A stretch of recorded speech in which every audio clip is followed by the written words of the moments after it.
साक्ष्य विधि। इसके अंदर एक इम्पोर्टेंट क्वेश्चन है, साक्ष्य की परिभाषा दीजिए, यह कितने प्रकार का होता है। Define evidence, what are the different kind of evidence. Evidence क्या है, कितने टाइप का होता है, ये हमें बताना है। अब हम देखते हैं कि साक्ष्य जो है वो कितने प्रकार के होते हैं। सिर्फ ये सुनना है आपको, काफ़ी इंपॉर्टेंट क्वेश्चन है, खाली सुनने से ही आपको याद हो जाएगा। प्रत्यक्ष साक्ष्य क्या है, प्राथमिक साक्ष्य क्या है, वास्तविक साक्ष्य क्या है, मौखिक ओरल एविडेंस क्या है, न्यायोत्तर न्यायिक साक्ष्य क्या है, परिस्थितिजन्य साक्ष्य क्या है, गौण साक्ष्य क्या है, अनुश्रुत साक्ष्य क्या है, दस्तावेजी साक्ष्य क्या है, न्यायोत्तर साक्ष्य क्या है। इन सब चीज़ों को हम एक एक करके देखेंगे और वो भी एग्जाम्पल के साथ, उदाहरण के साथ देखेंगे। डायरेक्ट एविडेंस क्या होता है, सर्कमस्टांशियल जो एविडेंस रहते हैं वो क्या रहता है, इन सब के अंदर जो है एग्जाम्पल दिए गए हैं। सेकेंडरी एविडेंस के बारे में बताया गया है, रियल एविडेंस के बारे में जो है वो इस वीडियो के अंदर आपको बताया गया है। और इसके साथ ही जो हियरसी एविडेंस क्या होता है, ओरल एविडेंस क्या होता है, जो डॉक्यूमेंट्री एविडेंस होता है वो क्या होता है, एक्स्ट्रा जुडिशियल एविडेंस जो होता है वो क्या होता है, इन सब चीज़ों के बारे में, इन जो साक्ष्य के अनेक प्रकार हैं मुख्य मुख्य, इनके बारे में हम आज इस वीडियो के अंदर जानेंगे। केवल आपको सुनना है, सुनने से ही आपको ये याद हो जाएगा। तो इसको चलिए पढ़ते हैं, पढ़ना शुरू करते हैं। न्याय प्रशासन में साक्ष्य का महत्वपूर्ण स्थान है। साक्ष्य के आधार पर ही न्यायालय किसी निष्कर्ष पर पहुंचता है। साक्ष्य के अभाव में किसी भी मामले का निस्तारण असंभव है। किसी भी मामले का निपटारा आप कैसे करोगे जब आपके पास साक्ष्य ही नहीं है। साक्ष्य को न्याय व्यवस्था की रीढ़ की हड्डी कहा जा सकता है। यही सत्य असत्य की खोज करता है। धर्मशास्त्रों में भी साक्ष्य के महत्व की चर्चा की गई है। न च संदेह दंड कुर्यता, अर्थात संदेह होने पर राजा द्वारा किसी को दंडित नहीं किया जाना चाहिए। अभिप्राय यह हुआ कि जब तक कोई तथ्य संदेह से परे साबित न हो जाए, किसी व्यक्ति को दोषी नहीं माना जाना चाहिए। कौटिल्य का भी यही कहना है कि साक्ष्य द्वारा संदेह से परे साबित हो जाने पर ही किसी व्यक्ति को दंडित किया जाना चाहिए। अब आगे जो है वो ये क्या कहते हैं, रामजस बनाम सुरेंद्रनाथ के मामले में भी इलाहाबाद उच्च न्यायालय द्वारा यह कहा गया कि साक्ष्य विधि न्यायालयों का मार्ग प्रशस्त करती है। यह ऐसे नियमों का प्रतिपादन करती है जिससे न्याय प्रशासन सुविधा अनुसार चल सके। ऐसे महत्वपूर्ण विषय का ध्यान अपरिहार्य है। साक्ष्य की परिभाषा। साक्ष्य क्या है, एविडेंस क्या है। साक्ष्य शब्द आंग्ल भाषा के एविडेंस का हिंदी रूपांतरण है। मूलतः एविडेंस शब्द की व्युत्पत्ति लैटिन शब्द के एविडेर से हुई है, जिसका अर्थ है किसी तथ्य को विधिक स्थानों द्वारा स्पष्ट रूप से साबित करना, दिखाना अथवा निश्चित करना। विभिन्न विधि शास्त्रियों द्वारा साक्ष्य शब्द की भिन्न भिन्न परिभाषाएं दी गई है। टेलर क्या कहते हैं, बहस को छोड़कर वे सभी विधिक साधन जो किसी तथ्य को सिद्ध या असिद्ध करते हैं साक्ष्य कहलाते हैं। कोई भी तथ्य है, फैक्ट है, तो उसको सिद्ध और असिद्ध कर रहा है तो वो क्या है, वो साक्ष्य है। अब सामान्य क्या कहते हैं, कोई तथ्य अथवा कथन जिसमें प्रमाण देने की शक्ति हो साक्ष्य कहलाता है। वो प्रमाण दे पा रहा है कि हाँ ये चीज़ है या फिर ये चीज़ नहीं है। ऑसबर्न शब्दकोश के अनुसार साक्ष्य से अभिप्राय उन समस्त विधिक तथ्यों अथवा साधनों से है जिनके द्वारा किसी तथ्य को सिद्ध अथवा असिद्ध करने का प्रयास किया जाता है। मतलब जो तथ्य है उसको सिद्ध किया जाए या फिर असिद्ध किया जाए, वो क्या है, एविडेंस है जो इनको करता है सिद्ध या असिद्ध।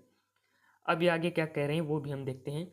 भारतीय साक्ष्य अधिनियम 2023 की धारा 2 में साक्ष्य शब्द को परिभाषित किया गया है। इसके अनुसार साक्ष्य शब्द से अभिप्रेत है और उनके अंतर्गत आते हैं वे सभी कथन जिनके जांचधीन तथ्य के विषयों के संबंध में न्यायालय अपने सामने साक्ष्यों द्वारा किए जाने की अनुज्ञा देता है या अपेक्षा करता है। ऐसे कथन मौखिक साक्ष्य कहलाते हैं तथा न्यायालय के निरीक्षण के लिए पेश की गई सब दस्तावेज ऐसे दस्तावेजी साक्ष्य क्या कहलाते हैं, जो है वो दस्तावेजी साक्ष्य कहलाते हैं। अब ये और आगे कुछ एक बात हमें बता रहे हैं, यहाँ पे ये दिया हुआ है, वस्तुतः यह साक्ष्य की कोई शाब्दिक परिभाषा नहीं है। इसकी कोई शाब्दिक परिभाषा वैसे नहीं है। इस परिभाषा से मात्र यही संकेत मिलता है कि साक्ष्य मौखिक अथवा दस्तावेजी हो सकता है। ठीक है, या तो वो दस्तावेजी होगा या फिर वो मौखिक होगा। वैसे शपथ पत्र जो होता है, एफिडेविट जिसे हम कह रहे हैं, को साक्ष्य नहीं माना जाता है, क्यों? खुद की घोषणा होती है उसके अंदर। लेकिन वह साक्ष्य हो सकता है यदि न्यायालय द्वारा ऐसी अपेक्षा की जाए। घनश्याम किशोर वाजपेयी बनाम स्टेट ऑफ उत्तर प्रदेश 2005 के मामले में इलाहाबाद उच्च न्यायालय द्वारा समाचार पत्र की रिपोर्ट पर साक्षिक मूल्य नहीं मानते हुए उसे साक्ष्य में अग्राह्य माना गया। साक्ष्य के अंतर्निहित सिद्धांत। अब साक्ष्य के अंदर जो अंतर्निहित सिद्धांत होते हैं वो कौन कौन से, एक एक करके हम देखते हैं। आंगल विधि में साक्ष्य के कतिपय अंतर्निहित सिद्धांतों का उल्लेख किया गया है जिन्हें भारतीय विधि द्वारा भी अंगीकृत कर लिया गया है। ये सिद्धांत कौन से हैं? साक्ष्य तथ्य तक सीमित होना चाहिए। ठीक है, साक्ष्य जो है वो हमेशा तथ्य तक ही सीमित रहना चाहिए। अनुश्रुत साक्ष्य जो हियरसी एविडेंस को साक्ष्य में ग्राह्य नहीं किया जाना चाहिए। यानी मैं आपको कोई बात बता देता हूँ, फिर आप मिर्च मसाला लगा करके आप किसी और को बता देते हो, फिर वो मिर्च मसाला लगा करके किसी और को कुछ बता देता है। ठीक है, तो ऐसे वो आगे बात जो है होती कुछ है और होती कुछ चली जाती है। सभी मामलों में सर्वोत्तम साक्ष्य दिया जाना चाहिए। ठीक है, यहाँ स्टीफन का मत भी उदरणीय है। उनके अनुसार साक्ष्य विधि यह सुनिश्चित करती है कि किसी मामले में कौन से तथ्य साबित किए जा सकते हैं और कौन से नहीं। ठीक है, किसी तथ्य को साबित करने के लिए किस प्रकार का साक्ष्य दिया जा सकता है और किसी तथ्य को साबित करने के लिए किसके द्वारा और किस रीति से साक्ष्य प्रस्तुत किया जा सकता है, यानी प्रोटोकॉल की यहाँ पर एक बात कर रहा है। कुल मिलाकर यह कहा जा सकता है कि साक्ष्य विधि एक ऐसी प्रक्रियात्मक विधि है जो दूसरी बातों के साथ साथ यह भी बताती है कि कोई तथ्य कैसे साबित किया जा सकता है। ठीक है, कोई तथ्य हमको कैसे साबित करना है उसके बारे में ये बता रही है साक्ष्य विधि की। ये जो प्रक्रिया विधि है ये हमें बता रही है। अब साक्ष्य के जो प्रकार हैं वो कितने प्रकार हैं? प्रत्यक्ष साक्ष्य क्या है? डायरेक्ट एविडेंस का महत्वपूर्ण स्थान है। प्रत्यक्ष साक्ष्य किसी ऐसे तथ्य का साक्ष्य होता है जिसे साक्षी ने स्वयं अपनी इंद्रियों से बोध किया है और ऐसे व्यक्ति स्वयं न्यायालय में उपस्थित होकर अपना साक्ष्य देता है। धारा 55 में यह कहा गया है कि प्रत्येक मौखिक साक्ष्य प्रत्यक्ष होना चाहिए। जो मौखिक साक्ष्य है, जो बोल करके बता रहा है, वो प्रत्यक्ष होना चाहिए न्यायालय के सामने। धारा 55 के अंदर ये बात कही गई है। जो अपनी ज्ञानेंद्रियों द्वारा, जो अपनी सेंसेस हैं उनके द्वारा जो महसूस कर रहा है कि भाई ये गर्म है, या वहाँ पर बदबू आ रही थी, या मैंने वहाँ पर ये चीज़ देखी थी या ये सुना था, तो मैं उनको देख रहा था और वो ये बातें कर रहे थे, ये बात सुन रहे थे। तो ऐसी चीज़ें जो है वो प्रत्यक्ष साक्ष्य के अंदर आती है, जो अपनी ज्ञानेंद्रियों द्वारा खुद महसूस करता है। उदाहरण इसके अंदर क्या दिया है? कै पर खै के साथ मारपीट करने का आरोप है। गै न्यायालय में यह कहता है कि उसने कै को खै के साथ मारपीट करते देखा है, यह प्रत्यक्ष साक्ष्य है। परिस्थितिजन्य साक्ष्य, जब किसी तथ्य को साबित करने के लिए प्रत्यक्ष साक्ष्य उपलब्ध नहीं होता है, तब ऐसे साक्ष्य को साबित करने के लिए परिस्थिति जन्य साक्ष्य सर्कमस्टेंशियल जो एविडेंस का सहारा लिया जाता है। परिस्थिति जन्य साक्ष्य से अभिप्राय ऐसी परिस्थिति से है जो घटना के इर्द गिर्द घूमने वाले तथ्य या सबूत होती है, जिनके अवलोकन से यह पता चलता है कि कोई घटना वास्तव में घटी है। ठीक है, अब आप एग्जाम्पल देखिए इसका, तुरंत आपको समझ में आ जाएगा। कै पर खै की हत्या का आरोप है, मर्डर किया है भाई उसने, तो कै एवं खै के बीच लंबे समय तक दुश्मनी चलना, घटना के बाद कै को जंगल की ओर भागते देखना। ठीक है, जंगल मार के भाग रहा है, जंगल की ओर गया है, वो कपड़ों पर खून लगा हुआ है। ठीक है, खून के दाग हैं। ऐसी परिस्थिति में खै की हत्या की ओर इंगित करता है कि भाई उसने ही ठोका है उसको, उसने ही मारा है, जंगल में गया, खून वगैरह लगा हुआ है, उसके साथ दुश्मनी थी उसकी पहले से। पेब्बी के अनुसार यह एक अच्छा साक्ष्य है। और क्यों है? क्योंकि गवाह झूठ बोल सकता है लेकिन परिस्थितियाँ, ठीक है, दृश्यम मूवी अगर आपने देखी होगी तो उसके अंदर ये डायलॉग भी है कि जो है एक तरीके से गवाह झूठ बोल सकता है लेकिन परिस्थिति जो है वो कभी झूठ नहीं बोलती हैं, हालात जो है वो झूठ नहीं बोलते हैं, किस तरीके के हैं दर्शा रहे हैं। और चतर सिंह बनाम स्टेट ऑफ हरियाणा 2009 के मामले में उच्चतम न्यायालय द्वारा यह अभिनिर्धारित किया गया कि परिस्थिति जन्य जो साक्ष्य होते हैं उनके आधार पर अभियुक्त को दोष सिद्ध किया जा सकता है, बशर्ते कि अन्य साक्ष्य से उसकी पुष्टि होती है। ठीक, उसके साथ दूसरा भी साक्ष्य जरूर होना चाहिए, ये बात कह रहा है उच्चतम न्यायालय। 2009 का ये मामला है। स्टेट ऑफ उत्तर प्रदेश बनाम 30/2005 के मामले में उच्चतम न्यायालय द्वारा यह कहा गया कि परिस्थिति जन्य साक्ष्य की ग्राह्यता के लिए दो बातें आवश्यक है। परिस्थितियों का संदेह से परे साबित किया जाना तथा, ठीक है, परिस्थिति है तो संदेह से परे होनी चाहिए, ऐसा हम साबित करें। और दूसरा, परिस्थितियों का मुख्य घटना से निकट का संबंध होना, मतलब उसका निकटतम संबंध होना चाहिए, दूरगामी संबंध नहीं होना चाहिए। ठीक है, जैसे हम टॉर्ट के अंदर पढ़ते हैं एक्सीडेंट वाला। ठीक है, तो अब इसके अंदर परिस्थिति जन्य साक्ष्य ऐसा होना चाहिए कि जो अभियुक्त के दोषी होने का संकेत दे। खेक रमी बनाम स्टेट ऑफ हिमाचल प्रदेश 2017 का ये मामला है। अब इसके अंदर हम देखते हैं कि जो प्राथमिक साक्ष्य दिया गया है ये क्या है। प्राथमिक साक्ष्य के अंदर यानी प्राइमरी जो एविडेंस है, यह एक ऐसा साक्ष्य है जो न्यायालय की दृष्टि में सर्वोत्तम माना जाता है। न्यायालय द्वारा ऐसी साक्ष्य पर सर्वाधिक विश्वास किया जाता है। यह साक्ष्य दस्तावेजी साक्ष्य से संबंध रखता है। जब किसी मामले से संबंधित मूल दस्तावेज न्यायालय के समक्ष प्रस्तुत किया जाता है तो वह प्राथमिक साक्ष्य प्राइमरी एविडेंस कहलाता है। ठीक है, उदाहरण, क एवं ख के बीच में एक भूखंड के स्वतत्व को लेकर के विवाद है। क द्वारा न्यायालय के समक्ष ख की ओर से निष्पादित रजिस्ट्रीकृत, ठीक है, रजिस्ट्रीकृत विक्रय विलेख मूल रूप से प्रस्तुत किया जाता है।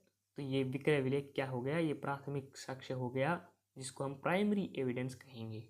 ठीक है, अब गौण साक्ष्य है वो क्या कहता है, जिसे हम सेकेंडरी एविडेंस के नाम से जान रहे हैं। जब किसी तथ्य के बारे में प्राथमिक साक्ष्य उपलब्ध नहीं होता है, जब गौण साक्ष्य सेकेंडरी एविडेंस का सहारा लिया जाता है, यह साक्ष्य कम विश्वसनीय होता है तथा न्यायालय द्वारा भी इसे संदेह की दृष्टि से देखा जाता है।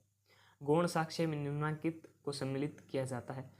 मूल दस्तावेज की प्रमाणिक प्रतिलिपियां, ठीक है, प्रतिलिपियों की बात हो रही है, प्रमाणिक प्रतिलिपियां। ठीक है, मूल दस्तावेज की यांत्रिक प्रक्रिया द्वारा बनाई गई प्रतिलिपि, फोटोकॉपी की बात करा, फोटोकॉपी को हम कैसे जो है वो एविडेंस के अंदर ले लें, वही मूल दस्तावेज से मिलान कर बनाई गई प्रतिलिपियां। ठीक है, दस्तावेजों के प्रतिलेख, ठीक है, किसी मूल दस्तावेज की अंतर्वस्तु का उस व्यक्ति द्वारा दिया हुआ मौखिक साक्ष्य जिसने उस दस्तावेज को स्वयं देखा है। ये बात कह रहा है कौन, तो ये गौण साक्ष्य की बात हो रही है, सेकेंडरी एविडेंस की बात हो रही है।